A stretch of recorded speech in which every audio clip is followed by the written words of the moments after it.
दंतेवाड़ा के अरनपुर में काली होया दर्दनाक नक्सली हमला में सुरक्षा के 10 जवान और एक ड्राइवर ला जोर के 11 जवानन के शहीद हुए के पुष्टि ला दंतेवाड़ा पुलिस अधीक्षक का कर दिन है। जिला दंतेवाड़ा के थाना अरनपुर क्षेत्र में पूर्व हिडमा इलाका में दरबा डिविजन माओवादी कैडर्स का उपस्थिति के सूचना पर दंतेवाड़ा डीआईजी द्वारा एक अभियान संचालित की गई थी।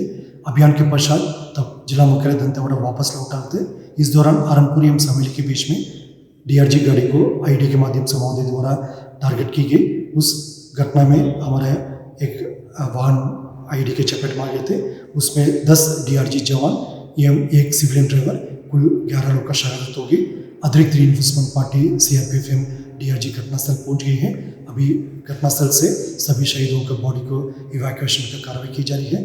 स्पॉट में सीनियर ऑफिसर्स का भी अभी पहुंच गए हैं। अभी लगातार सर्चिंग अभियान जारी है और घटनास्थल की जो निरीक्षण के पश्चात और संपूर्ण विवरण प्राप्त हो सकता है। काली होया एक घटना से पूरा देश हा दहल गया हवे। देश के गृह मंत्री अमित शाह घलोहा काली छत्तीसगढ़ के मुख्यमंत्री भूपेश बघेल के साथ ए विषय में बातचीत करीन और अपन चिंता और संवेदना ला व्यक्त करीन। नक्सली के सफाया बर नेता प्रतिपक्ष और छत्तीसगढ़ के भूपेश सरकार दोनों एक मत हवे। आज मुख्यमंत्री भूपेश बघेल के दंतेवाड़ा के अरनपुर दौरा के विषय में यही अटकल लगाया जा सकत है कि मामला ला ठीक से समझे और आगे के नक्सली मन के खिलाफ ठोस रणनीति तय करे खातिर छत्तीसगढ़ के मुख्यमंत्री भूपेश बघेल हा मौका में निरीक्षण पर पहुंचे हवे।